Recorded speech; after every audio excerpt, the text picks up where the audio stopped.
on, guys? Welcome back to another episode of Rear Naked Locks. My name is Chato, and that's Henry. We're going to go to give you guys a quick breakdown of this episode of The Ultimate Fighter, Chael Sonnen versus Daniel Cormier, episode 6. How's your thoughts on this episode, Henry? That was pretty good. I mean, I had a feeling it was going to be a vicious a vicious finish when the episode kept going and going and going and going, and the fight hasn't started. I was like, yeah, somebody's getting stiffed. It's like time stamp strategy, you know? You're like, oh, it's 100%. That's why I hate watching that ESPN Plus, because I just see the bar at the bottom. Like that shit's a spoiler, dog. Nah, but the fight was like the overall episode was good. Like, there's a lot of drama with that, with those fucking Brazilians talking about, like, you're a brown belt, I'm a black belt. Like, you fucking left Brazil. Like, you live in Canada. I was like, damn. Yeah, man, it's some bad blood there. I mean, I didn't even realize that those fools were lined up to fight each other. So, like, well, we'll see if that fight delivers, you know? Yeah, hopefully it's not a whole, like, Manel Cop versus fucking Mokaev again, where they're just fucking all bark, no bite, you know? Yeah, bro. Hopefully not, man. Bianchini started a lot of shit, bro. I mean, when you come from the freaking fighting nerds, you better come to scrap. Yeah. But I mean, overall, I feel like the teams are finally getting more balanced. Fucking, it was looking like it was gonna be a clean sweep for my boy DC, but Chael's team finally stepped it up. Yeah, but both of Chael's winners, bro, those were straight killers. Both finishes. Yeah, low key. I mean, I don't want to get ahead of myself, but this was a pretty good performance, man. I mean, in this episode's fight, we had Alex Sanchez versus Matt Dixon. Both fighters on paper had a ton of experience. Two strikers, two killers trying to do it all for their family, and it was a slugfest while it lasted. Yeah, but like, what's up with your boy getting mad though? Cormier getting mad, fucking saying like, "Can't back up, you can't back up." But hey, he was being honest though, bro. Alex was on the back foot, chin in the air, just fucking waiting to get chin, you know? Yeah, dude. I mean, I just don't get it. Like, he just didn't hold his ground, because Dixon gave him the opportunity to swing back, but Dixon showed him zero respect, hands down. He was kicking him up close, like, absolutely. He said he wanted to kill him, and he did. Yeah, I mean the counter was definitely there, especially he was throwing some pretty wild punches. Like, even Cormier was yelling out straight punches, and Alex was just like, I don't know if he was just second guessing or maybe because he wasn't clearly understanding. Like, there was like a language barrier or something. But I was like, my boy, like, swing back. He's just on the back foot, you know. I was like, yeah, I mean, has some power. Dixon definitely has some fucking power in his hands, bro. Yeah, I mean, I was impressed, dude. He was whipping those kicks, bro. I mean, I was getting a little frustrated during the fight because he kept crashing the pocket, and then he would limit his strikes. But when he was fighting him at, like, at his distance, he was putting a beating on this dude. Honestly, I haven't seen freaking the last fight, the last welterweight matchup. So I mean, I don't want to jump ahead, but I think Dixon's my pick to win it all after his performance. Yeah, I just want to see his ground game because he did get crucifix and like when he was in the Dana White Contender Series. So like, maybe, I'm trying to see if maybe that was because of exhaustion or maybe his ground game isn't up to par with his striking. So like, I think I got to see him like fight one more time. Like I want to see him when he gets hurt, because supposedly like they're saying that his Gannis tag got better, so that's one thing that like he doesn't have to worry about. But we got to be honest, like he got crucifix, so like maybe maybe his fucking ground game is not up to par. But definitely he's a front runner though. Dude has fucking nasty power. Yeah, man. I mean, it was impressive. It was impressive. I mean, he did little things that were a little frustrating, but he did what he had to do. I mean, Cormier's right though, bro. You can't. If somebody's bullying you against the cage, you gotta bully him back, bro. Like this, Sanchez showed. I mean, he broke there mentally. I mean, just not a good look.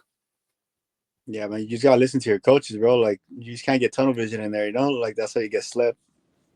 Yeah, I mean, we'll see how the next week's fighters perform. Next week we got Manyamala versus Echeverria.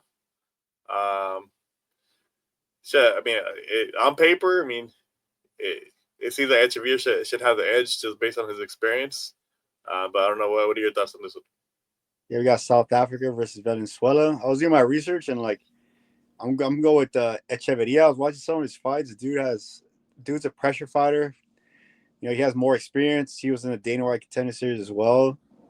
And you know, like I feel like overall he's just more well rounded than the South African, in my opinion. Like he could shit the bed, but I think like I just tend to go with fighters that have more options and more ways to win. And I feel like Echeverria has that option, you know. Yeah, I'm out to agree here. I mean, I was looking at the Echeverria's record. I mean, I don't even remember this dude from the Contender Series, but this dude lost to fucking Jaffa Filo in the Contender Series to get into the UFC. So I was like, when you get matched up with a killer like Filo, it's usually because the UFC has good expectations of you. And Manyamala, I mean, he's on a 1-fight win streak. He lost the last fight. The only fight he lost was by split decision, and his most recent fight was like a 30-second KO. So like, whoa, I mean, what could you gain from that, you know? So I'm gonna have to go with the more experienced fighter in Echeverria. I mean, we'll see. Yeah, I mean, like especially because the South African, he's taller, more reach, but like I don't know, man. Like just because like the stats say one thing, like it's just frustrating when you see people with a reach advantage and like they don't know how to use it. And I was watching some of Manyamala's stuff. Like he's like a blitzer kind of, and like he doesn't really fight from range a lot. So I was thinking like he's not even going to use that to his advantage. I think it's like Echeverria is going to do a crash course, going to bump into him and probably land some big shots inside the middle. Yeah, I mean, I think there's a reason why they waited till the last second to make this matchup. I think they knew that was gonna be a tough matchup for Manyamala. So it's like, I think Chelsea's gonna get it done. Yep, another one trying to fucking up those numbers for Chelsea's team, you know. So Yeah, man, he wins this one. It's 2-2. So yeah, hopefully the Venezuelan comes through, you know. yeah. All right, so guys, remember like every Tuesday we're gonna have our bets and breakdowns for the fights that are coming up. There's no fights this Saturday, so we're gonna cook something up for you guys for Sundays. Wednesdays, like today, like tomorrow, we have the Ultimate Fighter recap, but we did it for you guys today on Tuesday, right after the fights, fresh reactions only. And then Sundays we'll do our event breakdowns. But like I said, there's no event this Saturday. The next up, we'll have one for Lewis versus Teixeira. Make sure to subscribe and follow us on TikTok or Rear Naked Locks MMA, Twitter, Instagram, and also follow us on this main page, but also our clips page as well on YouTube. Yeah, yes, sir. I mean, next week for the Ultimate Fighter, we got the Reaper, Robert Whitaker, Bobby Knuckles coming in to stop by and coach the fighters. This should be a good episode. Yeah, definitely. And then Thug Rose as well, and Raquel Pennington. So it seems like each episode, the Ultimate Fighter is getting more and more interesting, and like the fights so far have been delivering like in their own ways. So it's definitely must watch. And like if you guys don't want to watch the full episodes, go ahead and tune into Real Naked Locks. We're gonna give you guys fresh reactions and fresh up to dates on the Ultimate Fighter. So stay tuned, guys.